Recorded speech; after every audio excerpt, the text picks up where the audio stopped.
Water, the most common substance on Earth.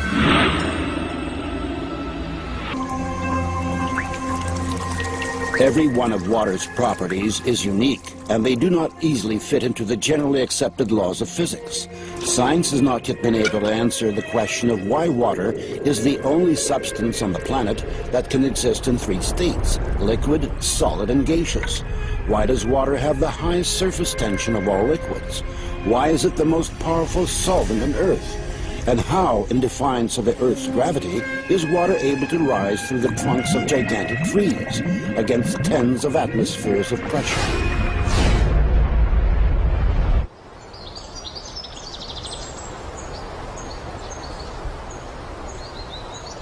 Southeast Asia. The year is 1956. The place is a secret military laboratory for developing and producing weapons of mass destruction.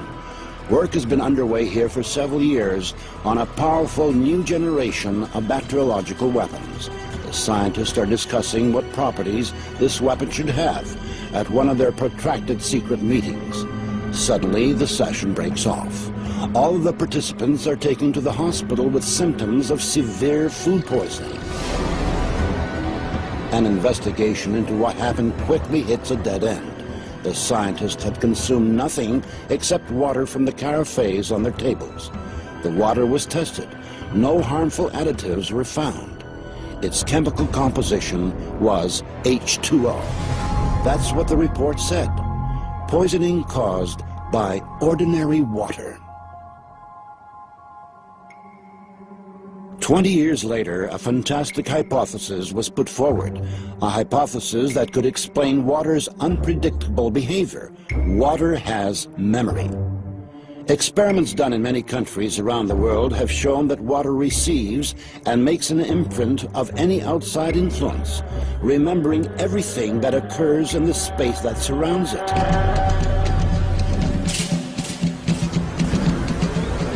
Any substance coming into contact with water leaves a trace in the water.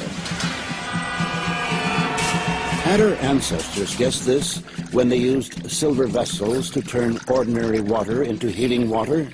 As it records information, water acquires new properties, yet its chemical composition remains unchanged. So their theory was the chemical composition of the water is important. Now the sensational news is that that is nonsense. The structure of water is much more important than the chemical composition. The structure of water means how its molecules are organized. We can see how water molecules join together into groups. These are called clusters. Scientists came up with the idea that these clusters work as memory cells of a certain sort, in which water records the whole history of its relationship with the world as if on magnetic tape. People don't think when you turn on the light, the water is changing. When you turn on the electric field from the power lines, the water may change. So that is the direction of research. Water, of course, remains water, but its structure, like a nervous system, reacts to any irritation. Modern instruments have made it possible to record the fact that within each of water's memory cells, there are 440,000 information panels, each of which is responsible for its own type of interaction with the environment.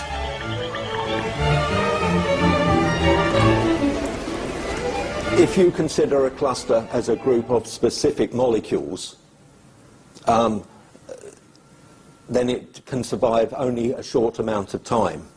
But if you consider it as a structure whereby molecules can leave and other molecules come in, the cluster can last effectively for a very long time. The stability of the cluster structures confirmed the hypothesis that water is capable of recording and storing information. It may be the single most malleable computer, which can, it's like a computer memory. It's the memory of information. We must know how it is arranged. It is like the alphabet. If I give you the alphabet, you don't know a word, you don't know a letter, you don't know a sentence. So The molecular structure is the alphabet of water. And you must make a sentence out of water, and you can change the sentence. Let us see how this type of water affects human blood. The doctor is drawing blood from a patient's finger. Using a special microscope, we shall be able to see the condition of her body from this drop. These are red blood cells, and they've lost their electrical charge, so they're all stuck together in a formation called a rouleau. Here's a huge symplast. Symplasts are associated with heart disease and arthritis and lung disease and many other conditions that could be coming in the future. The doctor asks the patient to drink a small amount of structurized water. After 12 minutes, the doctor again draws blood from the patient and studies it. So you can see that the cells then become buoyant, they become slippery, and they have their electrical charge, so they repel each other. That allows them to carry oxygen, and it means that we're changing the pH of the blood back to an aerobic environment rather than an anaerobic environment. I think that's utterly amazing. That just drinking water could do that. In 1995, Dr. Emoto Masaru was the first one to record musical impressions on water. In Dr. Emoto Masaru's laboratory, they allowed water to listen to music, after which they flash froze the water. And then, under the microscope, they could clearly see the crystals that the water had formed.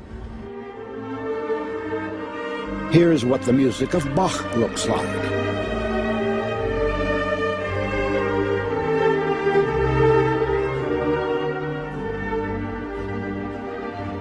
Mozart.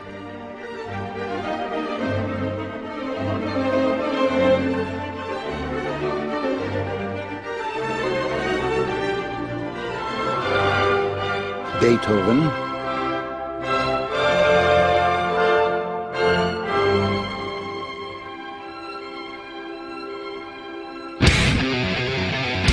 Heavy rock.